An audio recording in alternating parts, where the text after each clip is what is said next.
Destiny 2 PvP matters. Hi, I'm Alligators, and I am a Destiny 2 PvP streamer. In this video, I want to open a discussion on why PvP is needed for Destiny 2 to survive, and how Bungie doesn't know that.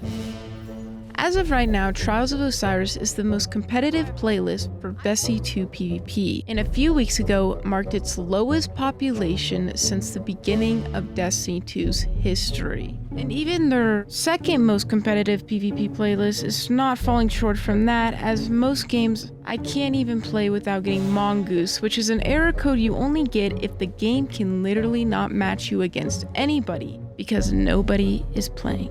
PvP has been a ghost town for months. And although this is a reflection of Destiny 2 as a whole falling short, I'm focusing this video on primarily PvP.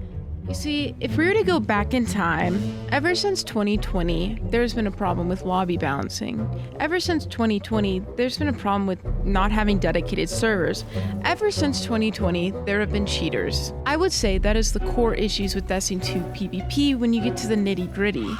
But even with those issues still being the game, I do not think that's the main problem. Because if we were to even look at Forsaken, the reason to play Forsaken was because of the loot. Loot is lackluster, and it's not worth grinding for. Nothing brings the spark that Dustrock Blues brought or Not Forgotten did. Frankly, nothing hits like it did before. And that is because the guns that are really wished for in Destiny 2 aren't being brought back, yet they bring the same model back, which is a little different format. The weapons that are focused for PvP are just bad, and it's not worth playing for. And the weapons they choose to highlight, like this season in Edge of Fate, was Graviton Spike, which purely was based off of abilities.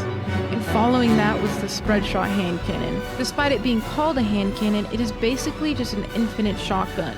In my opinion, being one of the least skillful guns ever to be made, and is very unfun to play and play against. At the beginning of the season, they took away 4 farmable weapons from Shaxx, one being Rose and one being Mercurial Overreach, 2 highly anticipated weapons that still hit the top weekly used weapons in PvP. It was something to do on Tuesday Reset. Removing these weapons was an attempt for Bungie to incentivize players to use new weapons. However, the new weapons are just not good. Just further proved my point that they do not care about the loot. It seems more apparent that they're set on making whatever they want to make meta instead of what the people want. Instead, they want to push out a solemn remembrance and force us to only grind for that, and not giving us variety to want other weapons. Simple decisions like this are why loot is boring, which leads me to my next point, that there is nothing to grind for.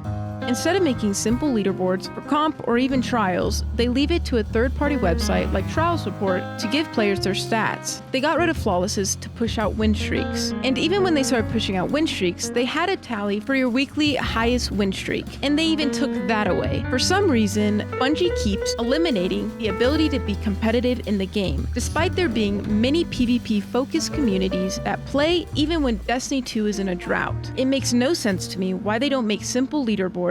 There is a way to be competitive without it being destructive or harmful to the community. Being competitive isn't bad. However, it seems Destiny 2 keeps trying to make PvP a gimmick, and the players don't want that. We don't want that.